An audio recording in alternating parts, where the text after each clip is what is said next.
When Scrooge awoke, it was so dark that looking out of bed, he could scarcely distinguish the transparent window from the opaque walls of his chamber. He was endeavoring to pierce the darkness with his ferret eyes when the chimes of a neighboring church struck 4 quarters. So he listened for the hour. To his great astonishment, the heavy bell went on from 6 to 7, from 7 to 8, and regularly up to 12, then stopped. 12.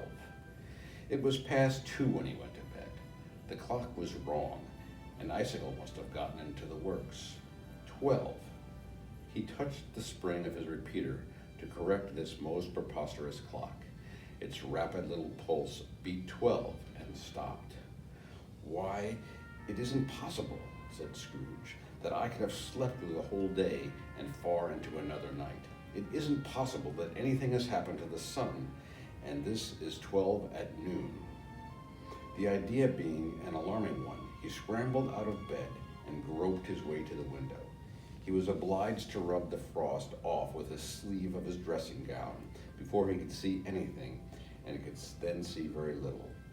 All he could make out was that it was still very foggy and extremely cold, and that there was no noise of people running to and fro and making a great stir, as there unquestionably would have been if night had beaten off bright day and taken possession of the world. This was a great relief, because 3 days after the sight of this first exchange to pay Mr. Ebenezer Scrooge or his order, and so forth, would have become a mere United States security if there were no days to count by.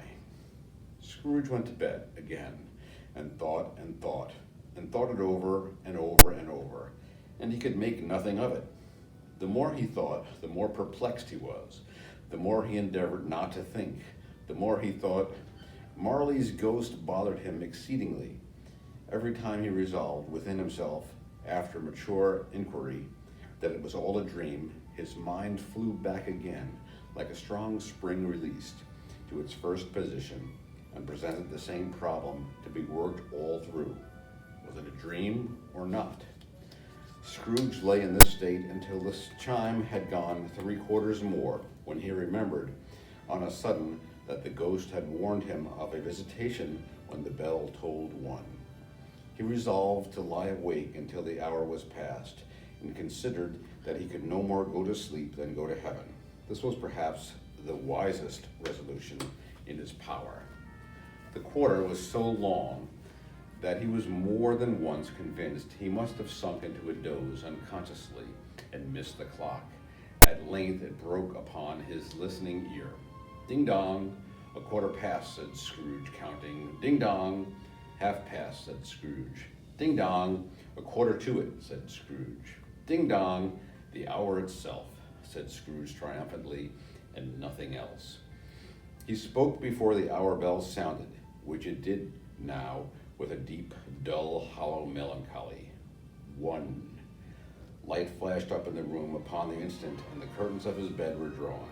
The curtains of his bed were drawn aside, I tell you, by a hand, not the curtains at his feet, or the curtains at his back, but those to which his face was addressed. The curtains of his bed were drawn aside, and Scrooge, starting up into a half-recumbent attitude, found himself face to face with the unearthly visitor who drew them. "As close as it is I am now to you. I am standing in the spirit at your elbow." It was a strange figure, like a child, yet not so like a child, as like an old man, viewed through some supernatural medium, which gave him the appearance of having receded from the view, and being diminished to a child's proportions. Its hair, which hung about its neck and down its back, was white, as if with age, and yet the face had not a wrinkle in it, and the tenderest bloom was on the skin. The arms were very long and muscular, the hands the same, as if its hold were of uncommon strength. Its legs and feet, most delicately formed, were like those upper members, bare. It wore a tunic of the purest white, and around its waist was bound a lustrous belt, the sheen of which was beautiful. It held a branch of fresh green holly in its hand, and in singular contradiction of that wintry emblem, had its dress trimmed with summer flowers. But the strangest thing about it was that from the crown of its head there sprung a bright, clear jet of light, by which all of this was visible, and which was doubtless the occasion of its using, in its duller moments, a great extinguisher for the cap, which it now held under its arm. Even this, though, when Scrooge looked at it with increasing steadiness, was not its strangest quality, for as its belt sparkled and glittered, now in one part and now in another, and what was light one instant at another time was dark, so the figure itself fluctuated in its distinctness, being now a thing with one arm, now with one leg, now with 20 legs, now with a pair of legs without a hand, now a head without a body, which was dissolving parts. No outline would be visible in the dense gloom wherein they melted away. And the very wonder of this would be itself again distinct and clear as ever. "Are you the spirit, sir, whose coming was foretold to me?" asked Scrooge. "I am." The voice was soft and gentle, singularly low, as if instead of being so close beside him, it was at a distance. "Who and what are you?" Scrooge demanded. "I am the ghost of Christmas past." "Long past?" inquired Scrooge, observant of its dwarfish stature. "No, your past." Perhaps Scrooge could not have told anybody why, if anybody could have asked him, but he had a special desire to see the spirit in his cap, and begged him to be covered. "What?" exclaimed the ghost. "Would you so soon put out with worldly hands the light I give? Is it not enough that you are one of those whose passions made this cap, and force me through the whole trains of years to wear it low upon my brow?" Scrooge reverently disclaimed all intentions, and offered to offend or any knowledge of having willfully bonneted the spirit in any period of his life. He then made bold to inquire what business brought him there. "Your welfare," said the ghost. Scrooge expressed himself much obliged, but he could not help thinking that a night of unbroken rest would have been more conducive to that end. The spirit must have heard him thinking, for it said immediately, "Your reclamation, then, take heed." It put out its strong hand as it spoke, and clasped him gently by the arm. "Rise and walk with me."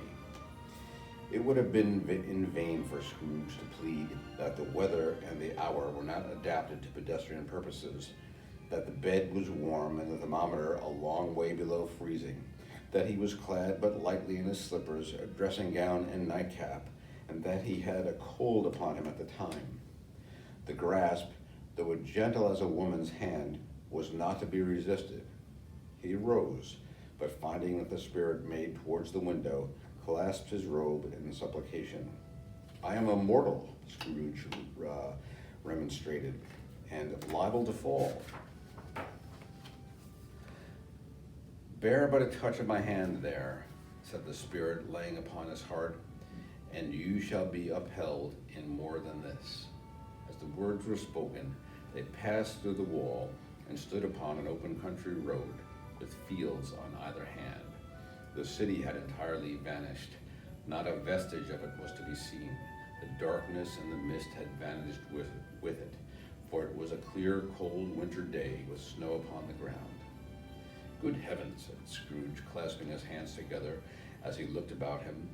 "I was bred in this place. I was a boy here."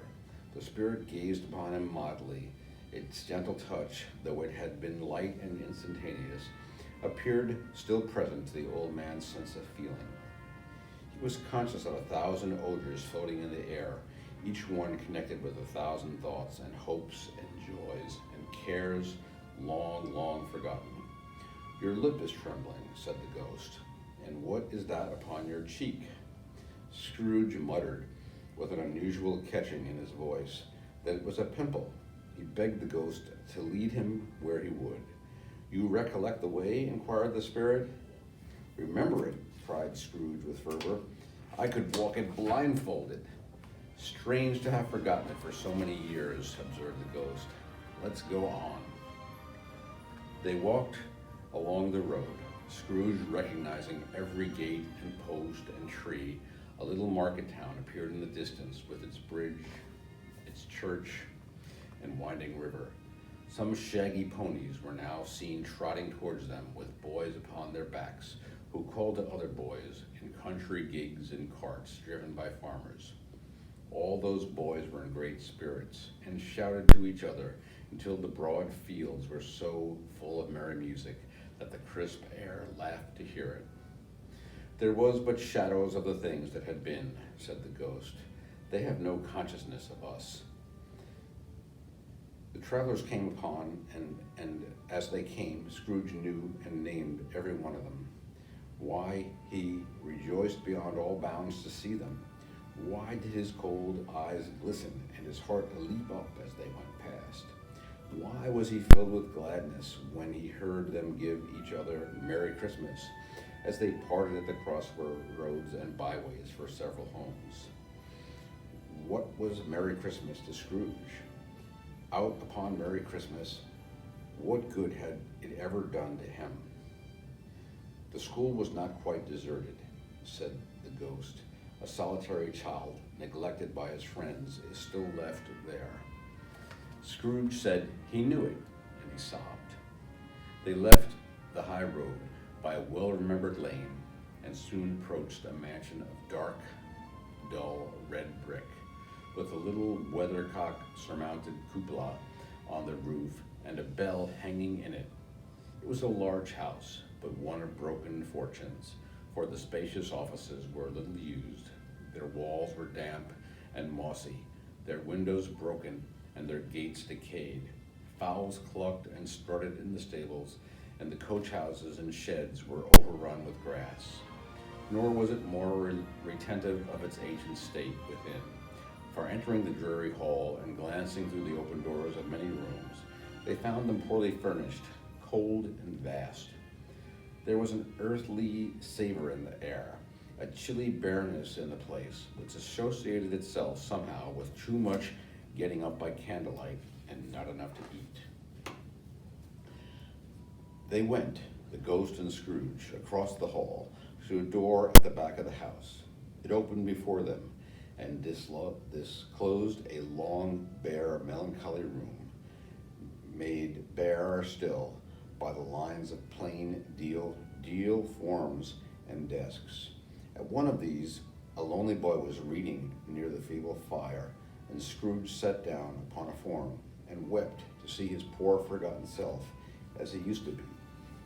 Not a latent echo in the house, not a squeak and scuffle from the mice behind the paneling, not a drip from the half-thawed water spout in the dull yard behind, not a sigh among the leafless boughs of one despondent poplar, not the idle swinging of an empty storehouse door, no, not a clicking in the fire, but fell upon the heart of Scrooge with a softening influence and gave freer passage to his tears.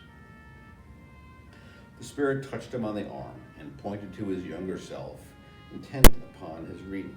Suddenly, a man in foreign garments, wonderfully real and distinct to look at, stood outside the window with an axe stuck in his belt and leading by the bridle an ass laden with wood. "Why, it's Ali Baba," Scrooge exclaimed in ecstasy. "It's dear old honest Ali Baba. Yes, I know.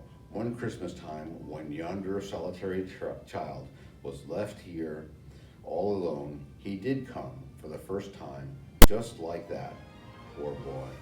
And Valentine," said Scrooge, "and his wild brother Orson. There they go.